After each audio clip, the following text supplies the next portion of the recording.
नमस्कार, मैं हूं दीपक चौरसिया। हमारी इस खास पेशकश में आपका स्वागत है।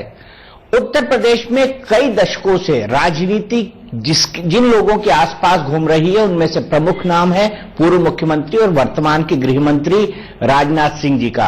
राजनाथ सिंह उत्तर प्रदेश की राजनीति को 5 दशकों से समझ रहे हैं और 4 दशकों से इस राजनीति के अंदर सक्रिय है। इन चुनाव में उनका असेसमेंट क्या है, प्रचार के मुद्दे क्या है, किन बातों को लेकर वो जनता तक जा रहे हैं और जनता का रिस्पांस अभी तक क्या है, इसी पर बात करने के लिए खुद गृह मंत्री राजनाथ सिंह जी हमारे साथ मौजूद है।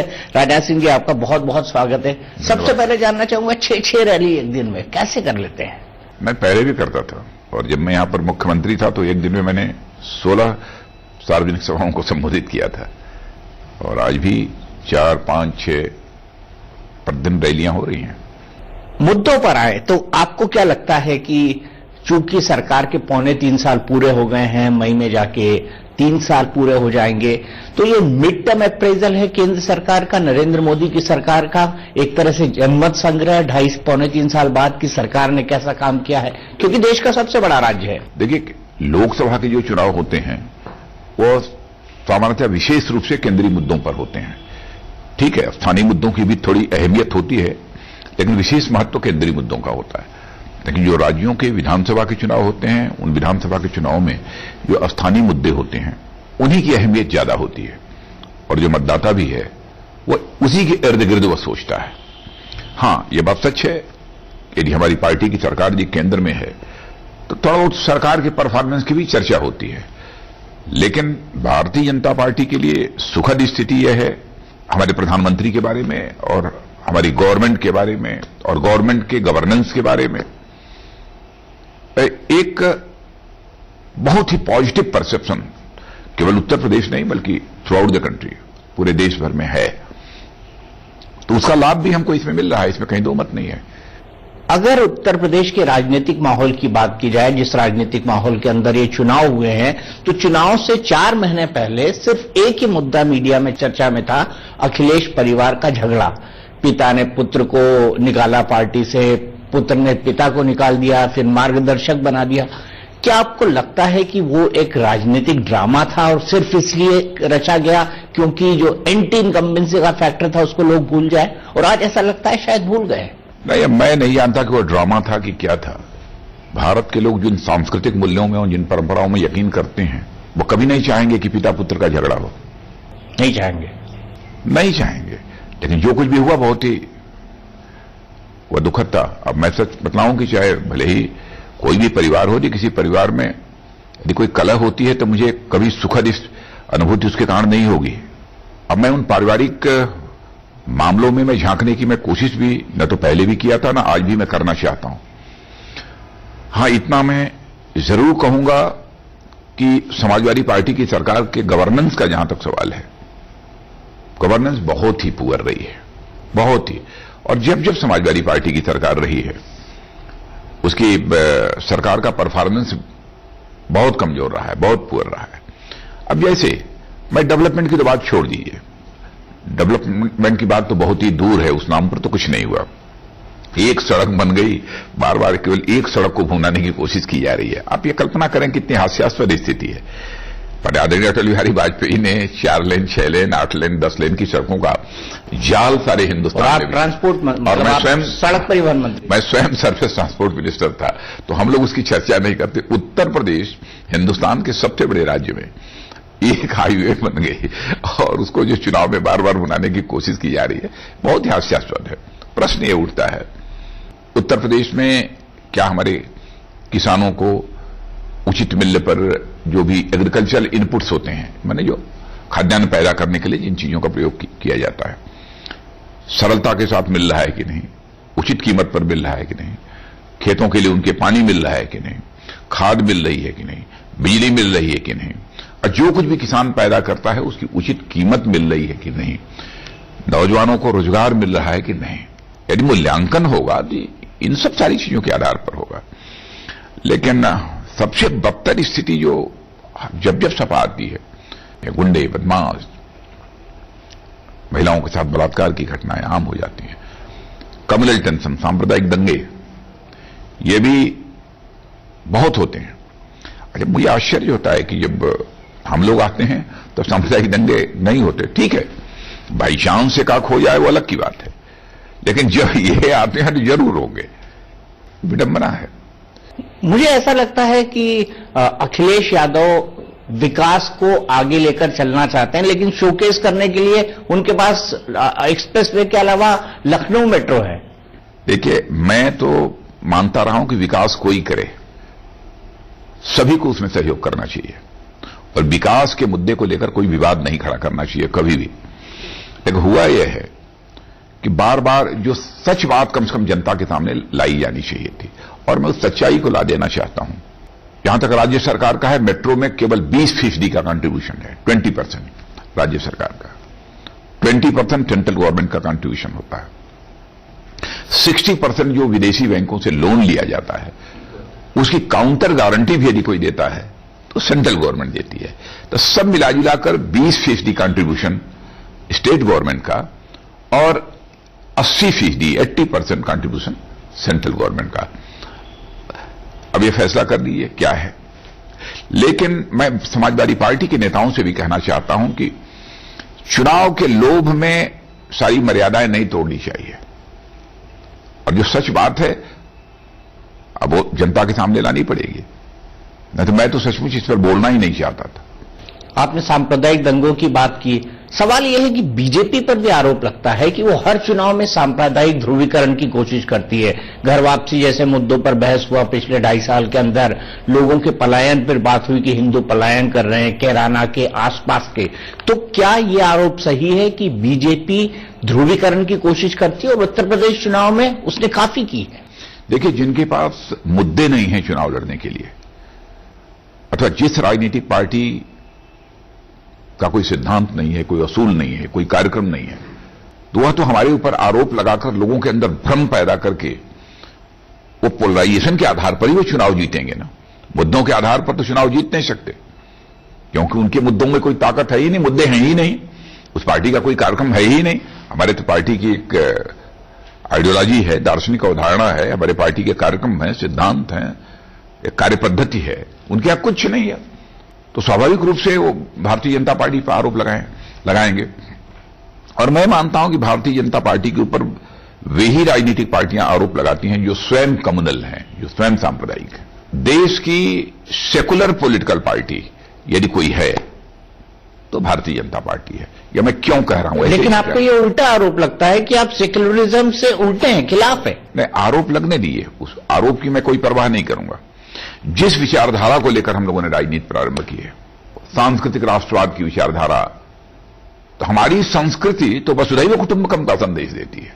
तो उसमें जाति, पंथ और मजहब और धर्म के आधार पर भेदभाव की कहीं कोई गुंजाइश नहीं है। और हमारी विचारधारा, संस्कृति, भारत की संस्कृति के पर आधारित सांस्कृतिक राष्ट्रवाद और एकात्म मानववाद। एकात्म मानववाद में सबके केंद्र बिंदु में मनुष्य है।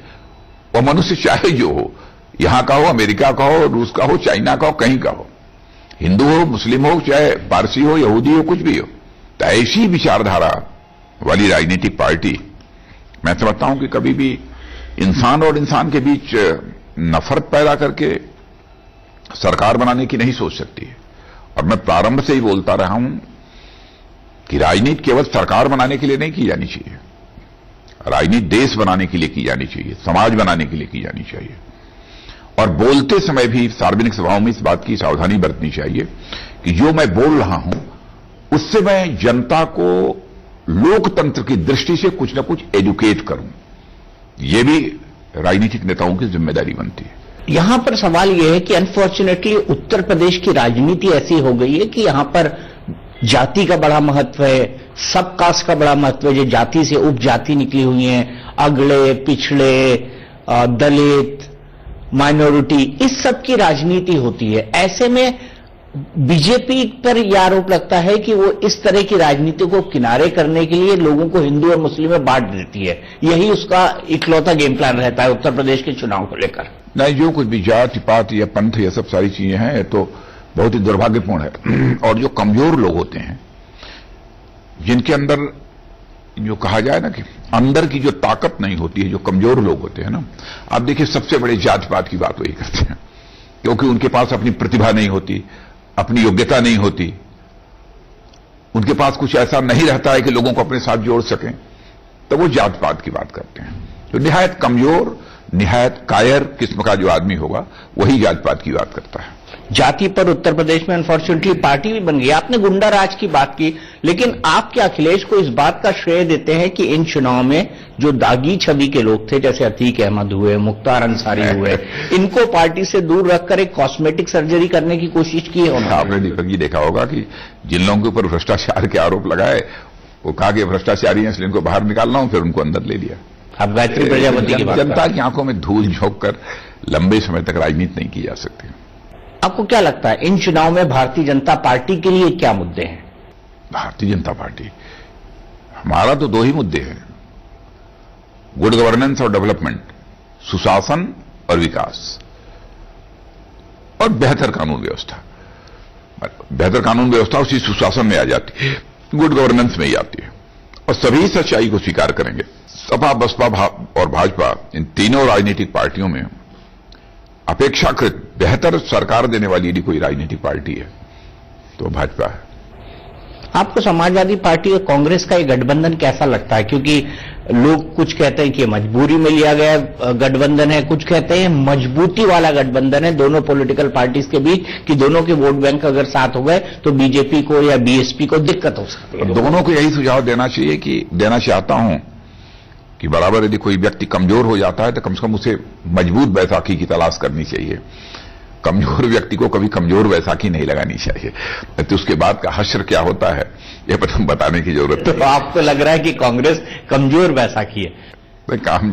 दोनों बैसाखियां कमजोर हैं। दोनों बैसाखियां कमजोर हैं। कांग्रेस के लिए सपा की बैसाखी कमजोर है और सपा के लिए कांग्रेस की बैसाखी कमजोर है। और टक्कर के लिए क्या बीएसपी मजबूत है? टक्कर के लिए क्या बीएसपी मजबूत है? बीएसपी का जहां तक इस चुनाव में प्रश्न है, वो हारी हुई लड़ाई लड़ रही है। आपको क्यों लगता है सर? अब उसके लगता है जो है स्थिति पूरी तरह से स्पष्ट है, हारी हुई लड़ाई लड़ रही है। हां, कुछ स्थानों पर बीएसपी लड़ रही है, ये बात सही है। ये कोई नहीं कह सकता कि सीधे भारतीय जनता पार्टी से सीधे समाजवादी पार्टी कांग्रेस अलायंस की लड़ाई हो रही है। कहीं पर भारतीय जनता पार्टी के साथ समाजवादी पार्टी कांग्रेस से अलायंस चुनाव लड़ रहा है, कहीं पर बहुजन समाज पार्टी लड़ रही है। मतलब आप ये मानते हैं कन्विक्शन के साथ कि ये त्रिकोणीय मुकाबला है? त्रिकोणीय नहीं मानूंगा, है तो द्विकोणीय। द्विकोणीय माने लड़ तो सब रहे हैं भाजपा के साथ, कहीं पर सपा कांग्रेस अलायंस लड़ रही है, कहीं पर बसपा लड़ रही है। इसको त्रिकोणीय वगैरह नहीं कहेंगे। मतलब सबसे मजबूत कैंडिडेट अगर कोई लड़ रहा है चुनाव 403 की 403 सीटों पर, वो बीजेपी है। और क्या? मुझे ये बताइए कि आपने एक बार अच्छा स्टेटमेंट दिया था, आपने कहा था कि सपा और बसपा की 10 साल की सरकार में उत्तर प्रदेश में कीचड़ हो गया है, अब इस कीचड़ में कमल खिलेगा। राजनीति की कीचड़? जी, राजनीति का कीचड़। अब इस कीचड़ में कमल खिलेगा, कैसे खिलेगा है कमल?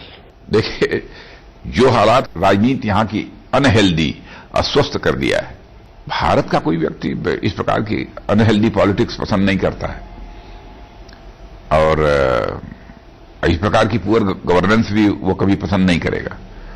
तो मैंने कहा हालात इतने बदतर हो चुके हैं कि सचमुच लोगों को लगता है कि हमारे लिए कोई विकल्प है तो केवल भारतीय जनता पार्टी है। तो स्वाभाविक रूप से इस जो राजनीति में कीचड़ इन लोगों ने पैदा किया है, उसमें कमल का फूल खिलने के अतिरिक्त और कोई दूसरा विकल्प शेष नहीं बचता है। तीसरे दौर के चुनाव में आपकी खुद की कॉन्स्टिट्यूएंसी है लखनऊ, और उसमें भी पोलिंग हो रही है। लखनऊ में भी इस बार काफी हाई प्रोफाइल कैंडिडेट्स हैं, जैसे अपर्णा यादव हैं, जैसे रीता बहुगुणा जोशी है। क्या इन दल बदलुओं को टिकट देकर भारतीय जनता पार्टी ने खुद अपनी स्थिति कमजोर नहीं कर ली है? क्योंकि आपके कैडर में कई मुद्दों पर असंतोष है, जिसमें यह सबसे प्रमुख मुद्दा है कि लगभग 80 से 100 टिकट ऐसे लोगों को दिए गए जिनका बीजेपी से सालों का रिश्ता नहीं। मैं यह स्पष्ट कर दूं कि भारतीय जनता पार्टी कमजोर होती तो ये लोग बाहर से आते ही ना। तो यह बात तो पक्की हो गई कि भारतीय जनता पार्टी उत्तर प्रदेश की सबसे मजबूत पार्टी है, इसी कारण लोगों का आना हुआ है। ठीक है, जो लोग बाहर से आए हैं उनमें से कुछ लोगों को हम लोगों ने आइडेंटिफाई किया है, सभी को नहीं, कुछ लोगों को चिन्हित किया है और उन्हें इस बार टिकट भी दिया है। किस तरीके से हमारी विचारधारा के अनुरूप वह हमारे लिए उपयोगी सिद्ध होंगे, यह सब भी सारी बातें ध्यान में हैं। केवल दूसरी राजनीतिक पार्टी में वो काम कर रहे थे इस कारण वो बुरे थे, मैं ऐसा नहीं मानता, आज भी नहीं मानता। तो आपको क्या लगता है दूसरी पॉलिटिकल पार्टी से आए लोगों के चलते पार्टी में असंतोष नहीं है? नहीं, कोई असंतोष नहीं। देखिए, भारतीय जनता पार्टी एक कैडर बेस्ड मास ऑर्गेनाइजेशन है। मैं तो जहां जा रहा हूं, हर कॉन्स्टिट्यूंसी में 4, 5, 6, 8, 10 ऐसे प्रत्याशी थे जो टिकट मांग रहे थे, लेकिन मेरी टिकट नहीं मिला। सारे के सारे मंच पर बैठे हुए दिखाई दे रहे हैं।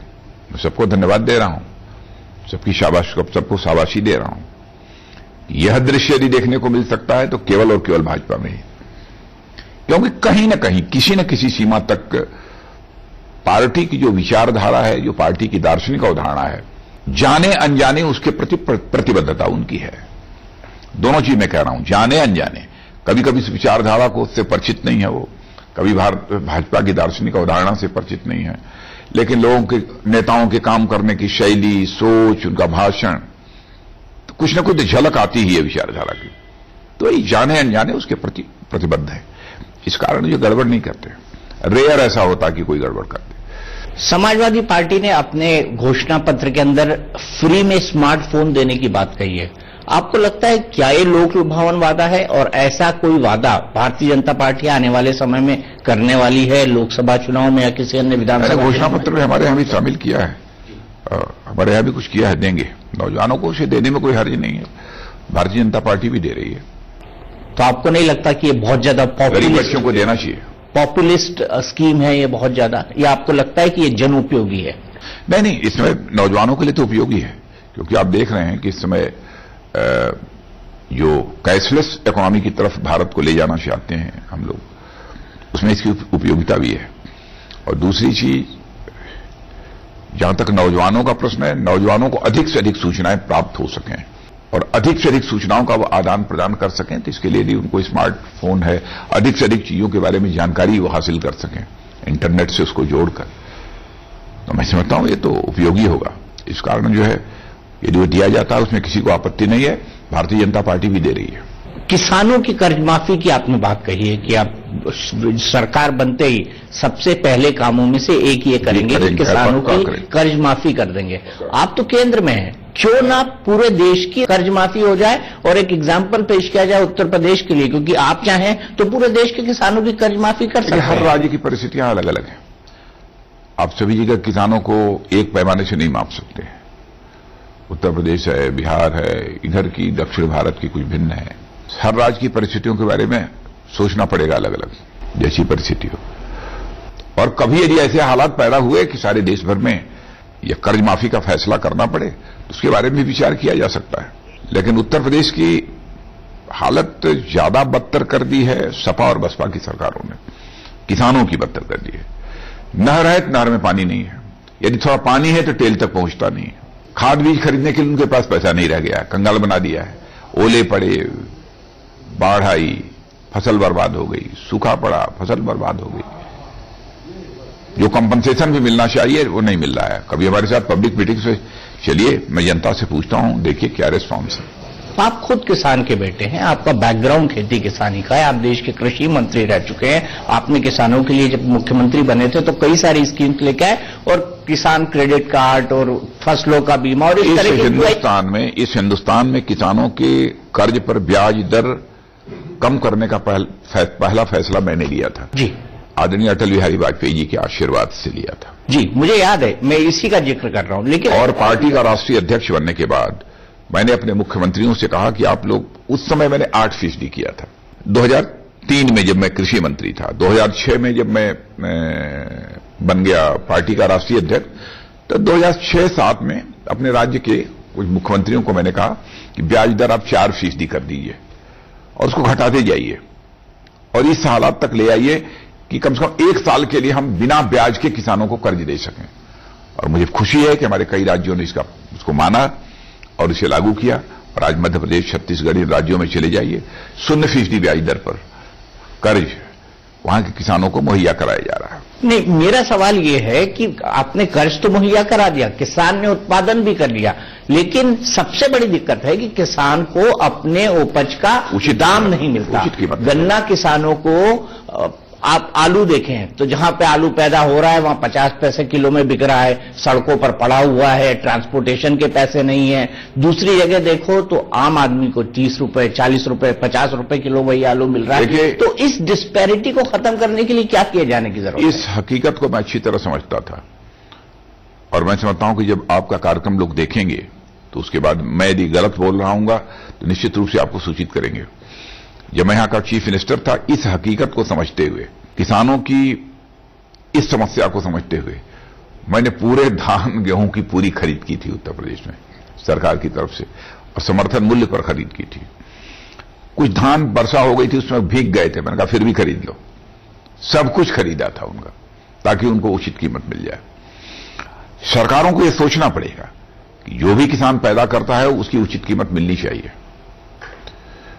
नहीं तो किसान यदि बर्बाद हो गया तो हम लाख पूरी ताकत लगा दें, हम देश की इकोनॉमी को जो ताकत देना चाहते हैं वो हम नहीं दे पाएंगे। क्यों? क्योंकि इस देश का सबसे बड़ा उत्पादक, सबसे बड़ा उपभोक्ता, सबसे बड़ा ग्राहक यदि कोई है तो किसान है। उसकी जेब में पैसा होगा, जीडीपी बढ़ेगी। जीडीपी बढ़ेगी।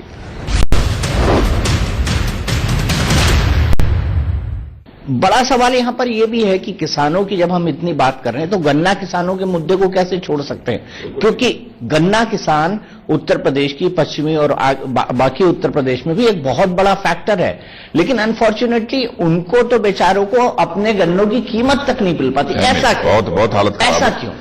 इस बार तो प्रधानमंत्री जी ने मदद की, 6,000 करोड़ रुपया बैंकों के माध्यम से दिलवाया था, लेकिन जिम्मेदारी गन्ना किसानों को गन्ने की कीमत का भुगतान करना यह राज्य सरकार की होती है, केंद्र सरकार की नहीं होती है। लेकिन हम लोगों ने भी प्रधानमंत्री से निवेदन किया था, उसके बाद यह हुआ था। लेकिन हम यदि यहां पर सरकार हमारी भारतीय जनता पार्टी की आती है तो जो भी मुख्यमंत्री बनेगा, मैं कहूंगा इन सब सारी चीजों के बारे में बिल्कुल व्यवस्था होनी चाहिए। करेंगे इस चीज को कि गन्ना किसान यदि मिल पर गन्ना लेकर जाता है तो ठीक 14 दिन के बाद उसका पूरा भुगतान हो जाना चाहिए, विलंब नहीं होना चाहिए। सब कुछ निर्भर करता है कि स्टेट की लीडरशिप कैसी है, उसके पास विजन कैसा है, कन्विक्शन कैसा है, एफिशिएंसी कैसी है, उसकी कैपेबिलिटी कैसी है, सब कुछ इस पर निर्भर करता है। हम मुद्दों पर और बात करेंगे, लेकिन मेरे दिमाग में इस वक्त एक सवाल आ रहा है, क्या सच है कि जब उत्तर प्रदेश के चुनाव शुरू होने वाले थे उससे पहले पार्टी ने आपको ये ऑफर दिया था कि आप उत्तर प्रदेश के मुख्यमंत्री के तौर पर? नहीं, तो बातें बिल्कुल पता नहीं कहां से सब सारी चीजें चल पड़ती है। ऐसा कहीं कुछ नहीं है। हम लोगों ने पहले से यह रणनीति बना ली थी, किसी को प्रोजेक्ट नहीं करेंगे उत्तर प्रदेश में। हम लोग बिना किसी फेस को प्रोजेक्ट किए ही चुनाव लड़ेंगे। आपको नहीं लगता कि ये पार्टी के लिए एक नेगेटिव पॉइंट है? उसी तरह जिस तरह बिहार में हुआ था उसी तरह उत्तर प्रदेश में हो रहा है, क्योंकि गठबंधन भी बड़ा नेट बनाने की कोशिश की गई है एक कास्ट इक्वेशन के हिसाब से, वैसा बिहार में भी था और वैसा उत्तर प्रदेश में भी है। देखिए, यह तो बराबर भारतीय जनता पार्टी के रणनीति का पार्ट रहा है पहले से, जब मैं अध्यक्ष था तब से ही। जैसे छत्तीसगढ़ में हम लोगों ने नहीं प्रोजेक्ट किया, सरकार बनी। हरियाणा में नहीं प्रोजेक्ट किया, सरकार बनी। महाराष्ट्र में नहीं प्रोजेक्ट किया, सरकार बनी। तो ऐसा नहीं है कि प्रोजेक्ट करने से ही सरकार बनती है। तो उत्तर प्रदेश में यही रणनीति अपनाई कि प्रोजेक्ट नहीं करेंगे, चुनाव लड़ेंगे, लड़ रहे हैं। पर आपको नहीं लगता जीतेंगे, उत्तर प्रदेश में सरकार बनेगी? उत्तर प्रदेश में परसेप्शन दूसरा है। एक तरफ अखिलेश यादव की लीडरशिप है जो बिल्कुल साफ है, अब कोई इफ्स एंड बट्स नहीं रह गए कि समाजवादी पार्टी अगर कांग्रेस के गठबंधन के साथ सरकार बनाती है तो कोई और बन सकता है, या बीएसपी। वहां पे क्लियर कट है कि बनेंगी तो मायावती जी ही बनेंगी। आपको नहीं लगता कि ये क्लैरिटी बीजेपी को भी देनी चाहिए? यही तो विडंबना है। और भारतीय जनता पार्टी ऐसी है कि गैलेक्सी ऑफ लीडर्स है, यहां पर नेताओं की कमी नहीं है। और ऐसे कैपेबल और ऐसे विजनरी हमारे पास नेता हैं कि हमारे पास मुख्यमंत्री बनाने के लिए कोई अकाल नहीं है। हम ला सकते हैं, किसी को ला सकते हैं। अगर हम बात करें उत्तर प्रदेश की, तो अखिलेश यादव जो सवाल लगातार पूछ रहे हैं वो ये है कि मैंने तो ये कर दिया, लैपटॉप बांट दिया, हाईवे बना दिया, मेट्रो चला दी, कई सारी बातों की क्लेम कर रहे हैं। वो कई सारी बातों को शोकेस करने की कोशिश कर रहे हैं। पलट के वो सवाल पूछते हैं कि केंद्र सरकार ने उत्तर प्रदेश को क्या दिया? इनके 73 सांसद हैं। केंद्र सरकार ने उत्तर प्रदेश को इन 3.25 साल में क्या क्या दिया? एक तो ये पहले मैं बता दूं कि केंद्र सरकार ने जो दिया, पहले जो राज्य सरकारों को 32% जो है टोटल रेवेन्यू का मिलता था, उसको बढ़ाकर 42% कर दिया। इतनी बड़ी जंप भारत के इतिहास में कभी भी नहीं मिली थी। पहला सबसे बड़ा काम तो यह कर दिया, यानी जो पहले पैसा मिलता था उससे अधिक पैसा इनको मुहैया कराना शुरू कर दिया। पहला काम तो यह कर दिया। दूसरा काम कर दिया, किसानों के लिए जो खाद की बढ़ी हुई कीमत थी, और ये समाजवादी पार्टी के लोग खाद के लिए लोगों की लाइन लगवाते थे और कभी कभी लाठी चार्ज करते थे। खाद का इतना ज्यादा जो है प्रोडक्शन हो गया कि खाद के लिए अब लाइन में खड़े नहीं होना पड़ता है, खाद भी उचित कीमत पर मिल जाती है। और इसके अतिरिक्त स्किल डेवलपमेंट का कार्यक्रम चलाया है नौजवानों के लिए, startup India, stand up India, यह सब सारे कार्यक्रम। तो मैं समझता हूं कि लाखों ऐसे नौजवानों को उत्तर प्रदेश में लाभ मिल रहा है। तो कई चीजें ऐसी की हैं। अब एकाएक सारी चीजों को ध्यान में लाना तो संभव नहीं है, लेकिन सबसे बड़ी बात कि जो कुछ भी राज्य सरकार को मिलता था केंद्र के द्वारा, टोटल रेवेन्यू का, सेंटर की रेवेन्यू का 32%, उसको बढ़ाकर 42% कर दिया। लाखों करोड़ रुपया तो इनको ज्यादा मिलेगा। दूसरा, वो ये कहते हैं कि जो रोजगार के वादे थे सरकार ने 1 साल के टारगेट को भी नहीं पूरा किया, और खासकर उत्तर प्रदेश में तो लोगों के पास रोजगार नहीं है। क्या इसके लिए राज्य सरकार भी उतनी ही जिम्मेदार नहीं? पहले अपने गिरेबान में झांक कर देखना चाहिए। वादे तो इन्होंने किए थे, कितने लोगों को रोजगार दिया। केंद्र सरकार का जहां तक कम से कम हम लोगों ने स्किल डेवलपमेंट का कार्यक्रम चलाया है कि नहीं चलाया है? चलाया है। लोगों को कर्ज प्राप्त हो रहा है, लोग रोजगार खोल रहे हैं, सभी के बैंक अकाउंट खोल दिए हैं। अब धीरे धीरे हम लोग सारी सब्सिडी की भी डीबीटी के माध्यम से लोगों के बैंक तक पहुंचाने की कोशिश कर रहे हैं। स्कॉलरशिप हो, विधवा पेंशन हो, जो भी हो, यह सब सीधे सीधे लोगों के पास पहुंचे, सब्सिडी हो, यह सब कर रहे हैं। सिस्टम में भी हम सुधार कर रहे हैं। आप उत्तर प्रदेश की राजनीति की नब्ज को समझते हैं, आप कई दशक से उत्तर प्रदेश की राजनीति में हैं। हर बार ये देखा जाता है कि शुरुआत में तो विकास विकास के नाम पर बात होती है, अंत में लोग जाति धर्म के आधार पर वोट डालने लगते हैं। ये पॉलिटिकल पार्टी की प्रॉब्लम नहीं, एक की प्रॉब्लम नहीं, across the political party problem है। क्या आपको लगता है कि इस बार का चुनाव विकास पे हो रहा है और जातिगत जैसे मुद्दे हावी नहीं होंगे, या दोनों का ख्याल रखना पड़ेगा? मुझे लगता है कि इस बार बहुत ही कम हुआ है। जात पात की बात पहले कुछ राजनीतिक पार्टियां इसे चलाती थीं, यह विडंबना है, लेकिन इस बार उसका असर नहीं रहेगा। और हमारी नई पीढ़ी में जाति पात, यह सब बहुत सारी चीजें पहले के कंपैरिजन में मुझे बहुत ही कम देखने को मिलती हैं, अब नहीं दिखाई देती। इसलिए नौजवान इस आधार पर फैसला नहीं करेगा।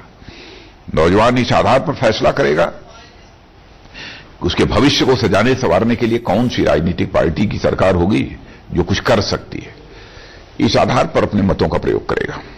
नौजवान ने बढ़ चढ़कर नरेंद्र मोदी जी को वोट दिया था। इस बार जो लीडरशिप है अखिलेश की, वो युवा है, वो एक उम्मीद जगाते हैं युवाओं के बीच में, ऐसा लोगों का परसेप्शन है। आपको नहीं लगता कि युवाओं का शिफ्ट एज के चलते एक नई जनरेशन की तरफ होगा? युवा केवल युवा होने के नाते वोट नहीं देता है। और आपने देखिए कि जिसमें मोदी जी प्रधानमंत्री को उम्मीदवार थे, चुनाव लड़ रहे थे, तो युवा होने के नाते युवा समर्थन कर रहा था। वो युवा थे, 60 से ऊपर थे ना। तो इस आधार पर नौजवान फैसला नहीं करता। कई ऐसे महत्वपूर्ण पहलू होते हैं, कई ऐसे मुद्दे होते हैं जिनको ध्यान में रखकर युवा मतदान करता है। 2-3 आखिरी सवाल। मुस्लिम कैंडिडेट बीजेपी ने नहीं दिया, ये आरोप लगता है कि बीजेपी सभी को साथ लेकर नहीं चलती और खासकर माइनॉरिटी को दूर रखती है। क्यों 403 में से एक भी मुस्लिम कैंडिडेट बीजेपी को सूटेबल नहीं मिला उत्तर प्रदेश के अंदर? नहीं, जैसे व्यक्तिगत रूप से मैं ये मानता हूं कि थोड़ी ये चूक हम लोगों के पार्टी पर हो गई है, होना चाहिए था। और चर्चा भी हुई थी, लेकिन कोई ऐसा सुटेबल कैंडिडेट पहले से कोई मिला नहीं जिसको कि स्वाभाविक है पार्टी चुनाव में देखती है विनिंग कैंडिडेट हमको चाहिए, तो विनिंग कैंडिडेट कोई ऐसा शायद मिला नहीं। जहां तक मेरी जानकारी ऐसा हुआ होगा, नहीं मिला होगा इसलिए नहीं दिया। नहीं तो ऐसा कोई परहेज नहीं है कि मुस्लिम को नहीं दे। मतलब मुस्लिम से कोई परहेज नहीं है, प्रश्न ही नहीं खड़ा होता। मैं बतला देना चाहिए, फिर 2 टुक शब्दों में कहता, चाहे मुस्लिम हो, चाहे क्रिश्चियन हो, चाहे पारसी हो, यहूदी हो, इस आधार पर हम कोई डिस्क्रिमिनेशन, भेदभाव करने का प्रश्न ही नहीं खड़ा होता। यह तो इंसानियत के खिलाफ है साहब, मैं मानता हूं। मैं डंके की चोट पर मैं कहता हूं, वोट मिले न मिले, कोई नाराज हो खुश हो, मुझे उसकी परवाह नहीं है। ये बात मेरे चित्त में बैठी है। आपके विरोधी तो आप पे यहां तक आरोप लगाते हैं कि आप दंगे करके वोट मंगवाते हैं। अब लगते हैं आरोप, लगाने दीजिए बेचारे, या नहीं हमारे ऊपर आरोप लगाएंगे तो कैसे वोट मिलेगा उनको? उनकी विचारों की मजबूरी है, उनके पास कोई दूसरे मुद्दे नहीं है, उन पर रहम करिए, तरस खाइए। एक बड़ा मुद्दा बीएसपी के साथ सरकार बनाने का है। 3 बार बीएसपी के साथ बीजेपी सरकार बना चुकी है। तीनों बार बीएसपी को बड़ा फायदा हुआ, बीजेपी को बड़ा नुकसान हुआ। आज भी अखिलेश कह रहे हैं कि 3 बार तो बना चुके हैं, चौथे बार अगर मायावती नहीं पा पाई, 40-50 सीटें कम आई है, तो बीएसपी और बीजेपी मिलकर सरकार बना लेगी। क्या बीजेपी के दिमाग में ऐसा कोई आइडिया है? दीपक जी, आपको तो मालूम होगा, जिसमें गठबंधन हो रहा था तो अकेला कोई विरोधी था इस गठबंधन का, तो मैं था। बिल्कुल नहीं होगा, कोई सवाल ही नहीं। उत्तर प्रदेश की जनता को प्रश्न ही काल्पनिक है, क्योंकि भारतीय जनता पार्टी को क्लियर मेजॉरिटी ही नहीं, एब्सोल्यूट मेजॉरिटी हासिल होने जा रही है उत्तर प्रदेश में। सर्जिकल स्ट्राइक जो आपके मंत्रालय से भी काफी हद तक रिलेटेड है, क्योंकि बॉर्डर पर कई जगह सुरक्षा आपके मंत्रालय की जिम्मेदारी है, अर्धसैनिक बलों की। सर्जिकल स्ट्राइक एक बहुत बड़ा मुद्दा बना था, लोगों ने बड़ा प्रेज किया, लोगों में एक बहुत पॉजिटिव सिग्नल गया कि हम भी जो हैं, हम डरपोक या पिछलग्गू देश नहीं है, हम अग्रणी देश हैं और सीधे जाके अटैक करते हैं। सवाल यहां पर यह है कि सर्जिकल स्ट्राइक का मुद्दा अब सुनाई ही नहीं देता उत्तर प्रदेश के चुनाव में। क्यों? आपने मेरा भाषण नहीं सुना? आपको भाषण सुना है मैंने, सुना है, पर बाकी लोग नहीं बोल रहे। बाकी लोग तो व्यक्तिगत आरोप, बाकी आरोप। नहीं, देश की जनता को ये नेशनल प्राइड का इशू है, इस वक्त बोलना ही चाहिए। कुछ लोग कहते हैं साहब इसको आप पोलिटिसाइज कर रहे हैं। मैंने कहा जो हमारे सेना के बहादुर जवानों ने करिश्माई काम किया है, क्या उसकी हमको जनता में चर्चा नहीं करनी चाहिए? इससे लोगों के अंदर एक राष्ट्रीय स्वाभिमान की भावना पैदा होती है। मैं तो चर्चा करता हूं, कोई भले ही कहे कि इसको पोलिटिसाइज करना है, या पोलिटिसाइज करना नहीं है। हर राजनीतिक पार्टी को सर्जिकल स्ट्राइक की बात बोलनी चाहिए, सपा और बसपा और कांग्रेस को भी बोलनी चाहिए कि हमारे बहादुर सेना के जवानों ने कैसा करिश्माई काम किया है। मतलब ये एक पॉलिटिकल मुद्दा नहीं है आपके लिए, बल्कि देश हित का एक और क्या व्यापक इंटरेस्ट का मुद्दा है। और इसीलिए मैं हर पब्लिक मीटिंग में से बोलता हूं। नोटबंदी की चारों तरफ आलोचना हुई, नोटबंदी पे लोगों ने संसद तक को ठप कर दिया, प्रधानमंत्री को बोलने नहीं दिया। लेकिन क्या आपको लगता है कि नोटबंदी का कोई पॉजिटिव इंपैक्ट हुआ उत्तर प्रदेश में, जो सबसे बड़ा राज्य है देश का, और यहां पर लोगों को दिक्कत नहीं गई? क्योंकि अखिलेश यादव ने, जो लोग नोटबंदी में अनफॉर्चुनेटली जिनका किसी एक्सीडेंट या हृदय गति रुक जाने के कारण अगर उनकी मृत्यु हो गई, तो उन्होंने इसको पॉलिटिकल बनाने की जरूरत का इनाम भी कर दिया। पहले तो मैं यह स्पष्ट कर दूं कि नोटबंदी का जो फैसला हुआ था, राजनीतिक लाभ अथवा हानि को ध्यान में रखकर यह फैसला नहीं हुआ था, बल्कि राष्ट्रहित को ध्यान में रखकर यह फैसला हुआ था। राजनीतिक लाभ हानि को ध्यान में रखकर फैसला करना होता तो हम ये सोचते भाई पता नहीं क्या होगा, चुनाव बीत जाए तब उसके बाद करें, लेकिन नहीं, राष्ट्रहित में। देखिए, भारतीय जनता पार्टी और दूसरी राजनीतिक पार्टियों के बीच मौलिक अंतर यह है कि अन्य राजनीतिक पार्टियां केवल अगले चुनाव की सोचती हैं और भारतीय जनता पार्टी भावी पीढ़ी के बारे में सोचती है। नोटबंदी का फैसला जो किया है, भावी पीढ़ी के भविष्य को ध्यान में रखते हुए। भारत लगभग 55-60 वर्षों तक कांग्रेस की अखंड हुकूमत रही है यहां पर, फिर भी दुनिया के गरीब देशों में भारत की गणना होती रही है। हम लोगों का संकल्प है कि भारत को विश्व की आर्थिक महाशक्ति बनाएंगे, सुपर इकोनॉमिक पावर भारत बनेगा, और ऐसे बहुत सारे कदम हम आगे उठाने वाले हैं। सिस्टम में भी कैसे चेंज लाएं ताकि हमारे देश की अर्थव्यवस्था को ताकत मिले, मजबूत हो, ये सब सारे करने वाले हैं।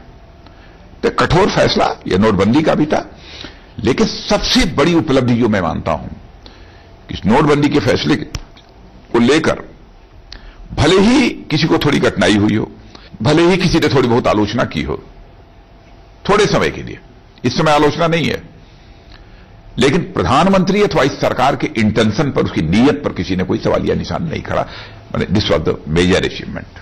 अगर हम नोटबंदी की बात करें, सीधे आपकी मिनिस्ट्री से जुड़ा हुआ, कि प्रधानमंत्री जी ने कहा था कि नोटबंदी से जाली नोटों पर बहुत ज्यादा अंकुश लगेगा। हुआ है। लेकिन हमने हाल के दिनों में देखा कि 2000 के जाली नोट भी मार्केट में आ गए। तो ये सिस्टम सर कैसे ऑपरेट करता है कि इतनी जल्दी आपने एक डुप्लीकेशन भी निकाल लिया उसका? नहीं, हम लोगों ने निकाला, पाकिस्तान है कि मानता नहीं।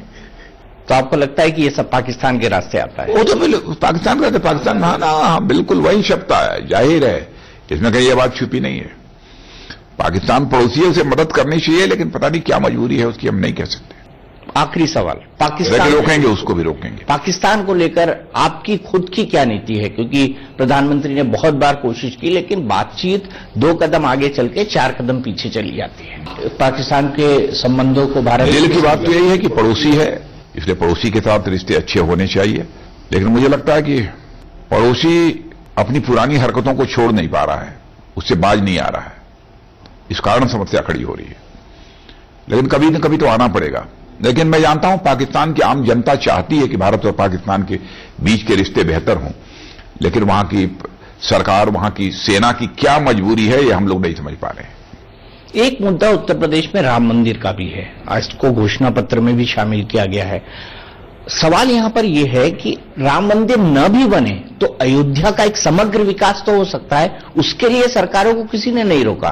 तो क्या केंद्र सरकार का ध्यान इस तरफ है और राम मंदिर को लेकर अदालती फैसले के अलावा क्या बातचीत के जरिए भी उसको हल करने की कोशिश? नहीं, ये तो मामला काफी आगे बढ़ चुका है। सुप्रीम कोर्ट, हाई कोर्ट के द्वारा फैसला आ चुका है, पॉजिटिव ही है, और इसमें सब जुडिस है। मैं समझता हूं कि सुप्रीम कोर्ट के फैसले की हमको प्रतीक्षा करनी चाहिए। और विकास तो सभी स्थानों पर होना चाहिए। अयोध्या का भी विकास होना चाहिए, काशी का भी विकास होना चाहिए, सभी शहरों का विकास होना चाहिए, लखनऊ का होना चाहिए, गोरखपुर का होना चाहिए, सभी का होना चाहिए। लेकिन जो ऐसे सांस्कृतिक स्थल हैं उन पर विशेष ध्यान दिया जाना चाहिए। जो अपने पर्यटन के स्थल हैं वहां पर विशेष ध्यान दिया जाना चाहिए। उससे यह होता है कि वह एक आकर्षण और श्रद्धा के केंद्र केवल भारत में ही रहने वाले लोगों के लिए नहीं बनते हैं, बल्कि सारे विश्व में रहने वाले लोगों के लिए आकर्षण और श्रद्धा के केंद्र बनते हैं। तो उससे एक तो बहुत सारे नौजवानों को उससे रोजगार भी मिलता है और बहुत सारे लाभ होते हैं उससे। आखिरी सवाल, हाफिज सईद का जो हाउस अरेस्ट हुआ है उस पर आप क्या सोचते हैं? क्या आपको लगता है कि पाकिस्तान का दिखावा है या डोनाल्ड ट्रंप को दिखाने के लिए किया गया? ये पूरी तरह से हाफिज सईद का जो नजरबंद जो किया, ये पूरी तरह से एक नाटक है, छलावा है। इसके पहले भी एक बार ऐसे ही हाफिज सईद को बंद किया था। मैं समझता हूं कि सचमुच ईमानदारी से हाफिज सईद को अपराधी पाकिस्तान मानता है तभी ने नजरबंद किया। यदि मानता है तो हाफिज सईद को चार्जशीट करना चाहिए, उनको बिहाइंड बार करना चाहिए, उनके ऊपर केस चलाना चाहिए। यह पाकिस्तान को करना चाहिए। चलिए, बहुत बहुत शुक्रिया राजनाथ सिंह जी, धन्यवाद दीपक जी। बहुत वक्त लिया, लेकिन उम्मीद करते हैं कि इन चुनाव के अंदर लोग जाति, धर्म, पंथ, संप्रदाय सबसे उठकर वोट देंगे और एक ऐसे मुद्दे यानी विकास को आगे रखेंगे जिसके चलते उत्तर प्रदेश का ऑलराउंड भला हो सके। क्योंकि अब परिस्थितियां बदल गई हैं, जमाना बदल गया है, लोग जवाब चाहते हैं, लोग विकास चाहते हैं, लोग अपना उत्थान चाहते हैं। आज के हमारे इस खास कार्यक्रम में इतना ही, लेकिन इंडिया न्यूज पर खबरों का सिलसिला लगातार जारी है।